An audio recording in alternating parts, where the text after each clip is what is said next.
Live from downtown Detroit, Local 4 News at 6 starts now. Only on Local 4, a Detroit neighborhood with some of the worst air pollution in the state, about to finally find out just exactly what it is they're breathing in. We're glad you're with us for Local 4 News at 6. I'm Devin Skillion. I'm Kimberly Gill. Just a few hours ago, moms, dads, and children walked out of their Southwest Detroit homes to get the answer to that very question they've been asking about for years. Let's send it over to Local 4 investigator Karen Drew. She's monitoring the situation with some of our sky cams. Karen.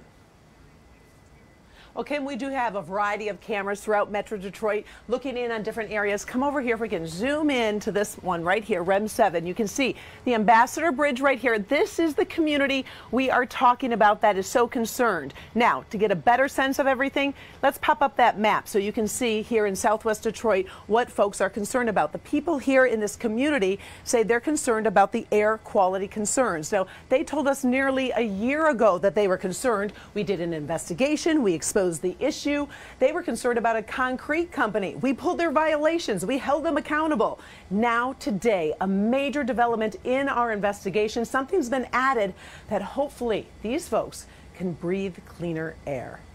But everybody here is excited. So yes, this air quality monitor represents us as a community having the data we need to advocate for the just air policies, right? Environmental justice. The neighbors here have waited a long time for this. This is an air quality monitor. It will sniff out exactly what and how much of it is in the air the people here are breathing. Oh, it's power to the people. It's power to the people. The people in the Southwest Detroit neighborhood say they're surrounded by polluters, constant traffic exhaust from Ambassador Bridge, dust and debris from heavy truck traffic, demolition, and industry. And all of these polluters are mixed right in with the residential neighborhoods here. We demand, all of us out here, a quality to breathe and a quality of life. The air quality is terrible. I've had asthma all my life. When we first met this community, they were fighting to have a concrete company moved out of their neighborhood. But that was only part of their air quality problem.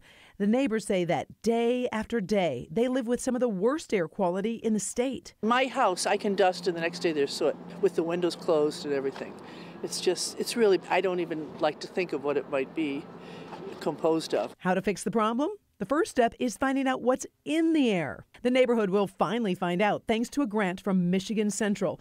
A Ford company subsidiary, 6 air quality monitors, will soon detect what's in the air right here in this neighborhood and put out real-time data, which anyone can access. And with data from the monitors, the neighbors say polluters and the city will finally have to face the facts about the air quality issues in this neighborhood. I'm a citizen of Detroit. I'm proud of my city. I'm proud of the come up, but they have got to get this air problem under control. The company installing and maintaining the network of monitors is Just Air, an innovator based right here in Detroit. Sometimes people get really frustrated of what can I do? What can I do? But actually what can we do is actually really powerful. That statement's important. What can we do? And we've been trying to help this community. Like they said, 6 monitors installed in that area in Corktown. If you can follow me to my desk, I want you to take a look at this app because this really explains it. It's right here, Just Air app. We went to the website. We put in the city of Detroit. Right here, that circle right there, that is the new monitor. So right now, current air quality index 33.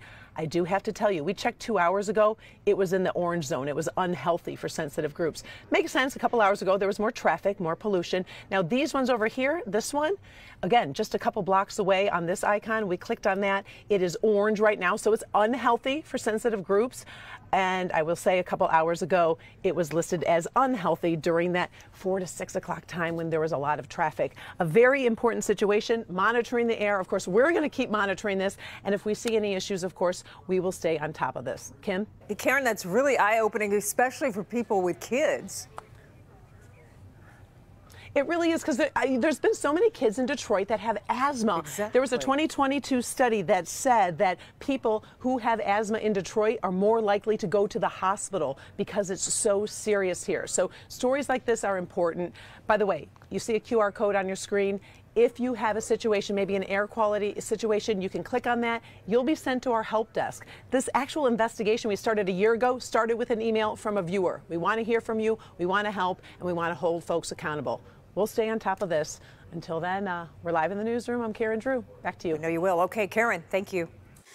1 year ago, a gunman shattered the safety at Michigan State University, killing 3 people and wounding 5 others. But today, the emotional imprint left behind by that tragedy is still, of course, very real. On campus, it is a day of remembrance, a moment to celebrate the lives and legacies of those lost. Here in Metro Detroit, a lot of Spartans are honoring the victims by hanging the school's flag on front porches. No matter where you are right now, Will Jones is learning everyone is Spartan strong tonight. Will? Devin, some students were dreading this day. They didn't want to relive the nightmare a year ago. That is Berkeley Hall behind me. You see the green glow around it. Students have been coming here throughout the day. 2 of the 3 students were killed here. So this has been really a gathering spot for students to hug each other, shed some tears, and remember those lives lost. Like so many students, MSU Student Body President Emily Hoyampa is doing her best to move forward after the tragedy on campus a year ago. I'm putting on my president hat, right, when I'm in these roles and I'm talking to various people, but also I'm a student, I'm a human being trying to heal from last year, and very much that process has not been linear by any means. The Metro Detroit native helped plan activities this week to mark 1 year after Brian Frazier, Ariel Anderson, and Alexandria Verner lost their lives. For those of you who want that Spartan support, there is a fellow Spartan out there who'd give you a shoulder to cry on, pick you up off the ground if you need it. There's a lot of community strength and support here. Throughout the day, students have been gathering at Berkey Hall, where 2 students were killed, in the rock with Spartans Together painted on it. I wanted to come out here today and just come out here for thought and, you know, share my condolences with other people. Hoyampa is helping with efforts to get a permanent memorial on campus for students to gather for years to come. It's really important to recognize just everything that this community lost and find a place once that memorial is done where Spartans can come together in remembrance of what we lost and how we can come together through these really difficult times. This has been a really challenging day. I didn't know what to expect when I got here, but as soon as I got here on campus, I saw so many tears. Some students didn't want to talk because they just wanted to be left alone. So throughout the day, we tried to respect their time to grieve. Again, you're looking at Berkey Hall. That's where 2 of the 3 students were killed. There is a remembrance gathering set for 7:30 tonight. It goes until 9:30, so a lot of students are planning to be there, coming together and grieve as well. There are other activities planned throughout the week, including on Thursday. There is a day of advocacy at the state capitol. We're live on the campus of MSU. Will Jones, Local 4. Yeah, all right, Will, thanks. A new chapter is looming for Marvin's Marvelous Mechanical Museum. The strip mall that's home to the beloved arcade at 14 Mile and Orchard Lake is set to be demolished to make way for a new Meijer. Last November, when those redevelopment plans were introduced, people packed a Farmington Hills City Council meeting to speak on behalf of Marvin's and keep it from having to move. So now what? Pamela Osborne spoke with the owner, and Pam, he says there's only one thing to do. And that is move and keep up with whatever life has thrown his way. This entire complex won't be here a year from now, but Marvin's owner says they will. There's everything in here, the nostalgia and just all the antiques and everything are really cool. Chris Burgess has been coming to Marvin's Marvelous Mechanical Museum since he was a kid. These days, he drops in with his little girl. I've been bringing her here for about a year now, and she loves it. So it's sad to hear that they're, you know, getting rid of it. With the approval of city council members in Farmington Hills, the Hunters Square Shopping Center at Orchard Lake and 14 Mile will be demolished and replaced with a Meijer. You know, they call it progress, and progress is good, but it's not good for everyone, unfortunately.